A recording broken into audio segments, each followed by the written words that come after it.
Hello, good evening. आप सभी लोगों का हमारी जीवा क्लासेस में स्वागत है। आज के टॉपिक हमारा रहेगा राइबोसोम। आज हम राइबोसोम के बारे में अध्ययन करेंगे। सबसे पहले हम पढ़ेंगे राइबोसोम की खोज किसने की थी। राइबोसोम की खोज पेलेड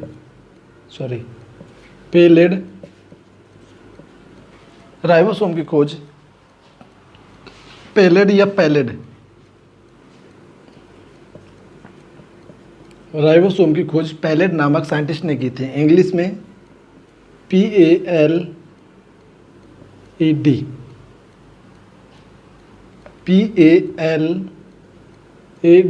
पैलेड, इंग्लिश में ये नाम है। अब इसको पैलेड पढ़ोगे या पैलेड पढ़ोगे, अब आप पढ़ लीजिए। जैसा मैंने लिख दिया पैलेड। तो राइबोसोम की खोज सबसे पहले पैलेड नामक साइंटिस्ट ने की थी। यह कोशिका, यह जो सेल होता है, सेल का सबसे स्मॉलेस्ट पार्ट होता है। सेल का स्मॉलेस्ट पार्ट होता है।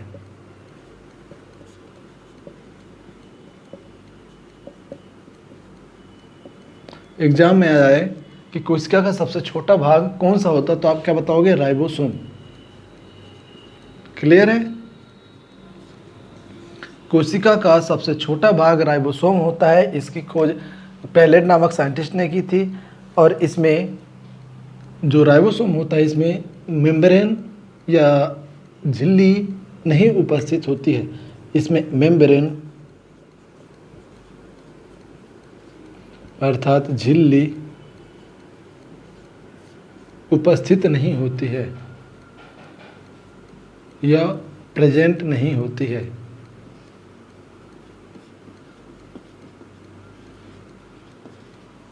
ठीक है? या इसमें मेम्ब्रेन झिल्ली, जो मेम्ब्रेन होती है, ये इसमें राइबोसोम में नहीं पाई जाती है।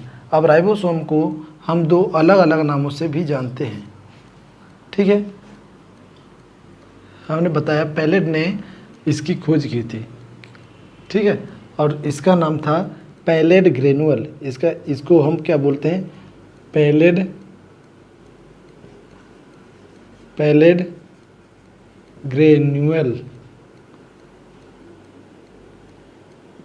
Granules, pallid granules. और इसका दूसरा नाम है प्रोटीन की फैक्ट्री।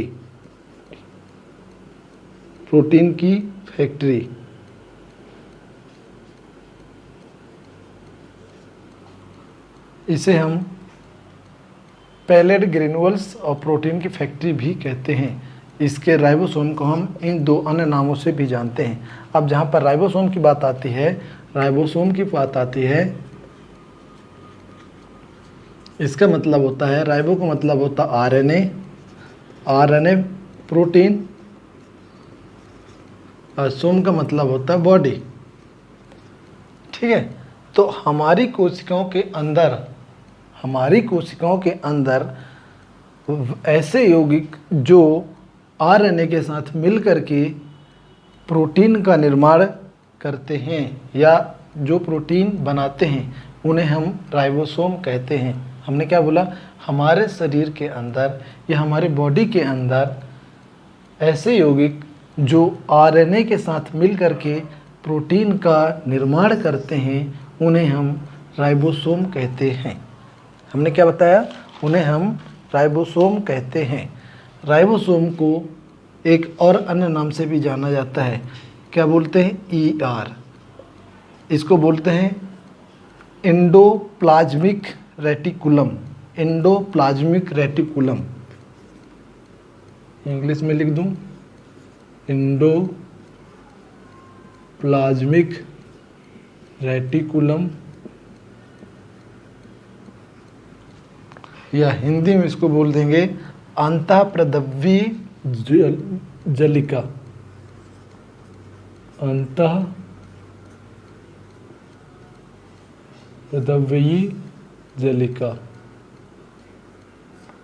हिंदी में बोलते हैं अंतःप्रदव्य जलिका। इसको प्रोटीन की फैक्ट्री, इसको पैलेड ग्रेन्यूल्स। ठीक है? अब राइबोसोम के पास यहाँ पर बात आती है कि जो राइबोसोम है, इसमें आरएनए के, हम जैसे हमने बताया राइबोसोम में आरएनए पाया जाता है। तो जो राइबोसोम है, राइबोसोम में कौन सा आरएनए पाया जाता है? हमने बताया था आरएनए जो है 3 प्रकार के होते हैं, एमआरएनए, आरआरएनए और हमने बताया था टीआरएनए।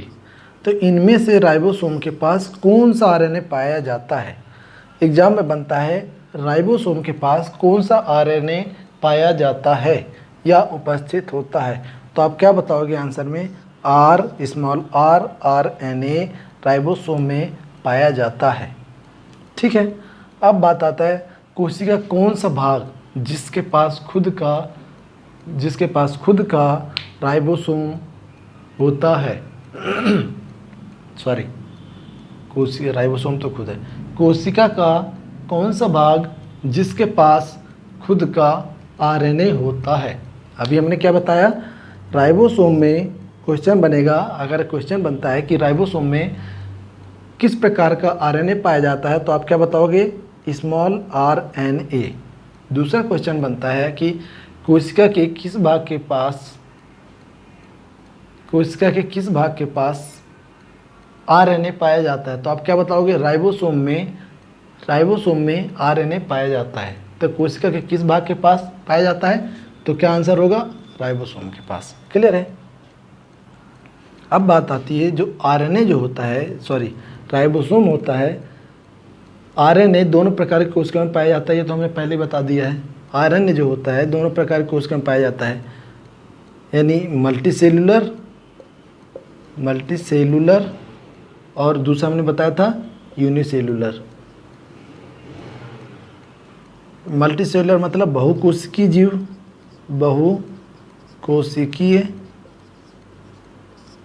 जीव में भी पाया जाता है और आरएनए एक कोशिकीय जीव में भी पाया जाता है।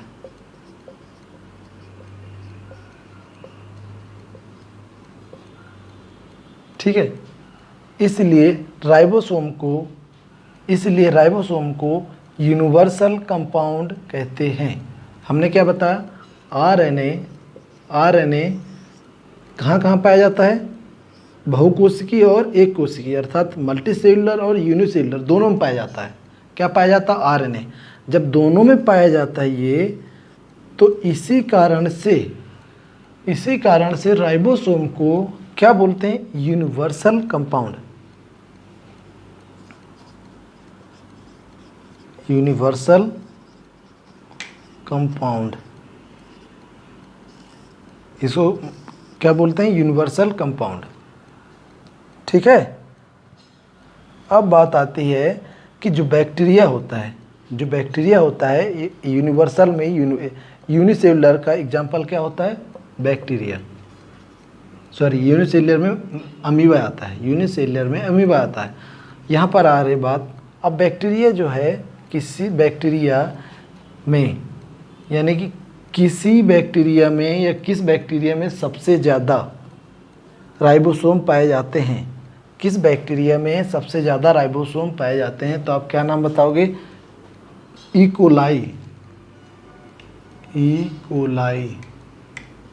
इकोलाई नामक बैक्टीरिया में 10,000 राइबोसोम पाए जाते हैं। लगभग 10,000 राइबोसोम पाए जाते हैं। अब बात आती है कि जब हमने बैक्टीरिया बताया है, तो अब बताओ स्तनधारियों की कोशिका में कितने राइबोसोम पाए जाते हैं? तो स्तनधारियों की कोशिका में 10 मिलियन राइबोसोम पाए जाते हैं। क्लियर है? अभी तक हमने क्या बताया, एक बार इसको हम रिवीजन करेंगे, इसके बाद मैं इसको रफ करूँगा, इसके बाद देन इसके आगे मैं बढ़ूँगा। मैंने क्या बताया? राइबोसोम की खोज किसने की थी? पैलेट ने की थी। ठीक है, इसके बाद मैंने क्या बताया? कोशिका का सबसे स्मॉलेस्ट पार्ट कौन सा होता है? राइबोसोम होता है। कोशिका का सबसे बड़ा भाग कौन सा होता है? केंद्रक होता है। कोशिका का दूसरा सबसे बड़ा भाग कौन सा होता है? माइटोकॉन्ड्रिया होता है। कोशिका का सबसे छोटा भाग कौन सा होता है? राइबोसोम होता है। कोशिका में झिल्ली उपस्थित नहीं होती है। मैंने बताया राइबोसोम को पैलेट ग्रेन्युल्स और प्रोटीन की फैक्ट्री और ER या एंडोप्लाज्मिक रेटिकुलम के नाम से भी जानते हैं। ये मैंने बताया। अब मैंने बताया राइबोसोम जो होता है, राइबोसोम जो है RNA, और राइबो का मतलब होता है RNA प्रोटीन और सोम का मतलब होता है बॉडी। हमने बताया हमारे शरीर में या मानव शरीर में ऐसे यौगिक जो RNA के साथ मिलकर के प्रोटीन का निर्माण करते हैं उन्हें हम राइबोसोम कहते हैं।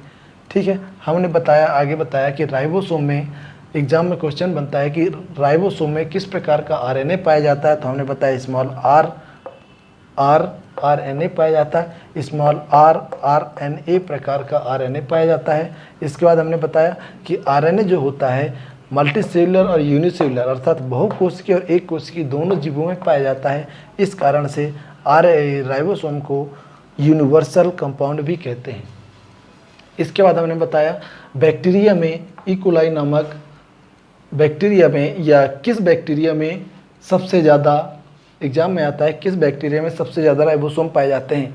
तो हमने बताया इकोलाई नामक बैक्टीरिया में 10,000 राइबोसोम पाए जाते हैं। इसके बाद हमने बताया स्तनधारियों में कितना बैक्टीरिया कितने राइबोसोम पाए जाते हैं। तो हमने बताया स्तनधारियों में 10 मिलियन राइबोसोम पाए जाते हैं।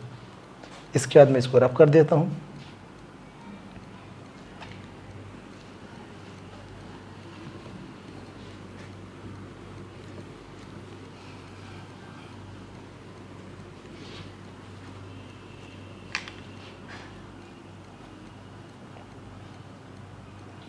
अब देखते हैं कि राइबोसोम को, जो राइबोसोम होता है उसको मेजर करने या राइबोसोम की यूनिट के आधार पर राइबोसोम 2 टाइप से होते हैं।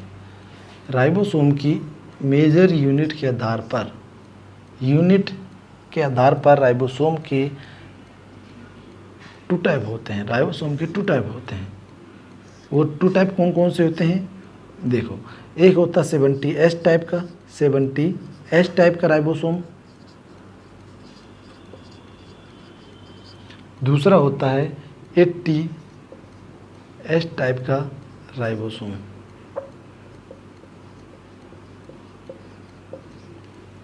हमने क्या बताया?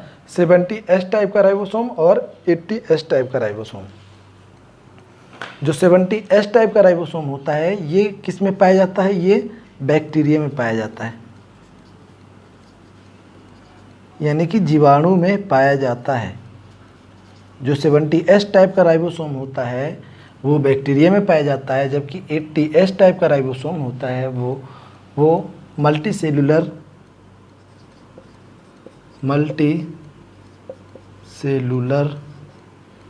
सेल में पाया जाता है, या मल्टीसेलुलर सेल या बहुकोशिकीय जीवों में पाया जाता है। ठीक है, बहुकोशिकीय जीवों में पाया जाता है। इसको हिंदी में क्या लिखेंगे? बहुकोशिकीय जीव। अब बहुकोशिकीय जीव में क्या आते हैं? एनिमल भी आता है, एनिमल सेल भी आते हैं, एनिमल सेल और प्लांट सेल। तो इन दोनों में पाए जाते हैं। 80S टाइप का जो राइबोसोम होता है किस में पाया जाता है? बहुकोशिकीय मल्टीसेलुलर में, जबकि 70S टाइप के राइबोसोम होते हैं वो बैक्टीरिया में पाए जाते हैं। और जो 80S टाइप के होते हैं राइबोसोम जो होते हैं वो मल्टीसेलुलर यानी बहुकोशिकीय जीव में पाए जाते हैं। बहुकोशिकीय के अंदर एनिमल सेल आता है और प्लांट सेल भी आता है। ठीक है, तो एनिमल सेल में भी पाया जाता है और प्लांट सेल में भी पाया जाता है। क्लियर है? अब मैं यहाँ पर एक बार फिर से दिखा दूँ। मैंने क्या बनाया? 70S और ये यहाँ पर 80S। जो 70S टाइप के होते हैं इसकी 2 सब यूनिट होते हैं। अब 2 सब यूनिट जो होते हैं 50S राइबोसोम होते हैं, 50S टाइप के सब यूनिट राइबोसोम होते हैं, और दूसरा होता है 30S टाइप के सब यूनिट राइबोसोम। जबकि 80 वाले में मैंने बताया 80 जो होता है 80 में 60S टाइप के राइबोसोम होते हैं, और जबकि 40S टाइप के राइबोसोम होते हैं। ठीक है, इसको मैं रफ कर दूं क्या? इसको मैं रफ कर दूं। देखो 70 राइबोसोम, अब देखो राइबोसोम जो होता है इस टाइप से बने होते हैं, ठीक है, और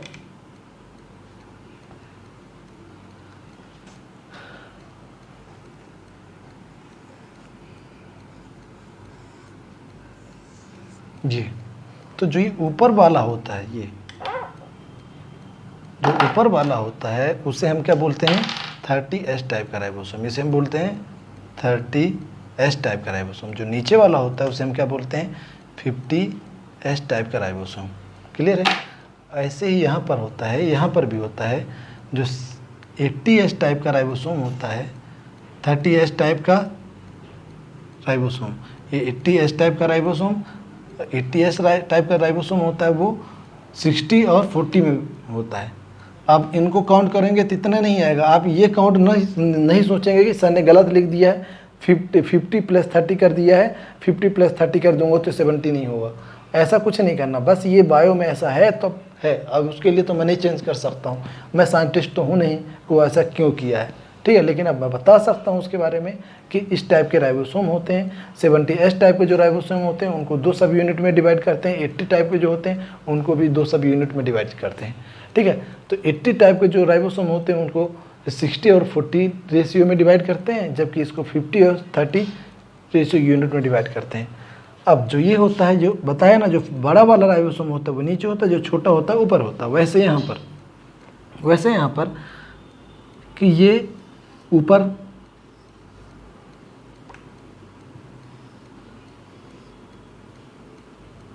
और एक नीचे राइबोसोम होता है। तो जो नीचे वाला होता है उसको हम क्या बोलते हैं, 60S टाइप का। जो बड़ा होता है वो नीचे होता है, जो छोटा होता है वो ऊपर होता है। तो इसको हम क्या बोलेंगे, 40S टाइप का राइबोसोम। अब देखो यहाँ पर ये लाइन गई है ना, जो नीचे वाला राइबोसोम और ऊपर वाला राइबोसोम, यह कहा जाए कि जो 2 सब यूनिट हैं राइबोसोम की, 2 सब यूनिट हैं, वो किससे जुड़ी हुई होती हैं, तो वो ये और ये किससे जुड़ी हुई हैं, तो उसको हम बोलते हैं mRNA। इसको हम क्या नाम देते हैं, mRNA। एग्जाम में पूछता है कि राइबोसोम की 2 सब यूनिट किससे जुड़ी होती हैं। अगर ज़्यादा हार्ड क्वेश्चन देगा तो यहाँ पर बोलेगा राइबोसोम की 2 सब यूनिट किससे जुड़ी हुई होती हैं। जो ये है ना, इसके द्वारा ये दोनों नीचे ऊपर जुड़े हुए हैं, वैसे यहाँ पर भी नीचे ऊपर इसके द्वारा जुड़े हुए हैं। तो क्या बोला मैं, एग्जाम में पूछेगा कि राइबोसोम की 2 सब यूनिट किससे जुड़ी होती हैं, तो आप क्या बताओगे, mRNA से जुड़ी हुई होती हैं। क्लियर है, mRNA से जुड़ी हुई होती हैं। राइबोसोम की 2 सब यूनिट जो हैं mRNA से जुड़ी हुई होती हैं, और ऐसे राइबोसोम को हम क्या बोलते हैं, पॉलीसम राइबोसोम कहते हैं। क्या, पॉलीसम राइबोसोम।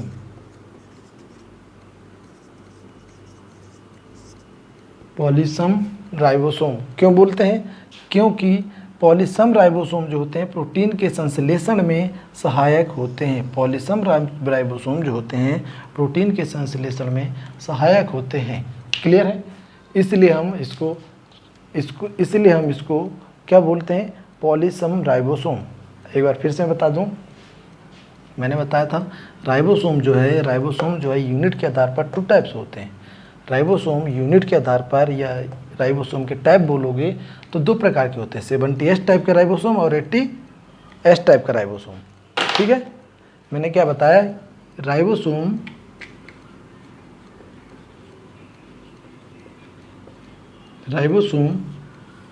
यूनिट के आधार पर 2 टाइप्स होते हैं, 70S टाइप का राइबोसोम और 80S टाइप का राइबोसोम। यहाँ पर लिख लीजिएगा 70S टाइप का राइबोसोम और यहाँ पर लिख लीजिएगा 80S टाइप का राइबोसोम। ठीक है, अब जो 70S टाइप का राइबोसोम होता है वो किस में होता है, बैक्टीरिया में पाया जाता है, जबकि 80S टाइप का राइबोसोम होता है वो मल्टीसेलुलर में पाया जाता है। मल्टी सेलुलर सेल में पाया जाता है। मल्टी सेलुलर सेल के अंतर्गत एनिमल सेल भी आते हैं और प्लांट सेल भी आते हैं। क्लियर है। अब एनिमल सेल और प्लांट सेल आते हैं। अब इसके आगे हम देखें, जो 70S टाइप के राइबोसोम होते हैं उसको हम 2 सब यूनिट में डिवाइड करते हैं। किसमें? 2 सब यूनिट में। एक को हम किस में करते हैं?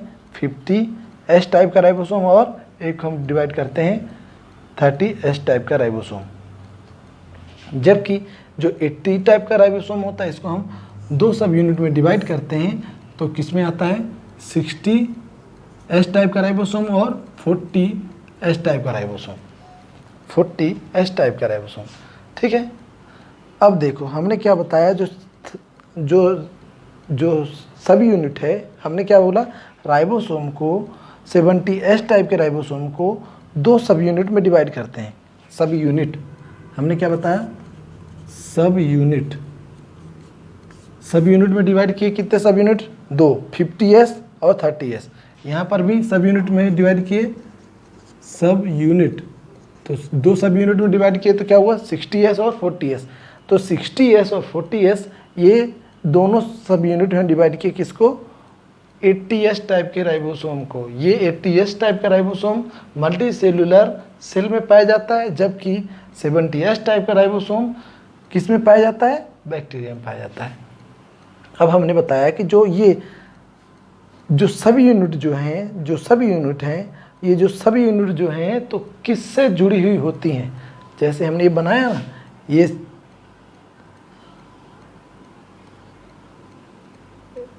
ये तो ऊपर और नीचे जो राइबोसोम है ये दोनों mRNA के द्वारा जुड़े होते हैं। एग्जाम में मैंने यही बताया था, जो सभी यूनिट है राइबोसोम की सभी यूनिट किससे जुड़ी होती हैं? तो आप क्या बताओगे? mRNA से जुड़े होते हैं। क्लियर है। और इसके बाद हमने बताया कि राइबोसोम की 2 सब यूनिट mRNA से जुड़े होने के कारण ही ऐसे राइबोसोम को हम क्या बोलते हैं?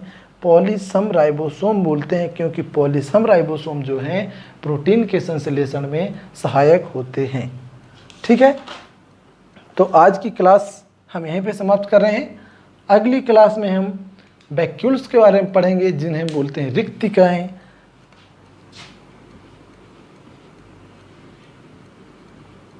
वैक्यूल्स, अगली क्लास में हम पढ़ेंगे वैक्यूल्स के बारे में जिन्हें हम रिक्तिकाएं बोलते हैं। तो आज की क्लास हम यहीं पे समाप्त कर रहे हैं। अगली क्लास में मिलेंगे। धन्यवाद।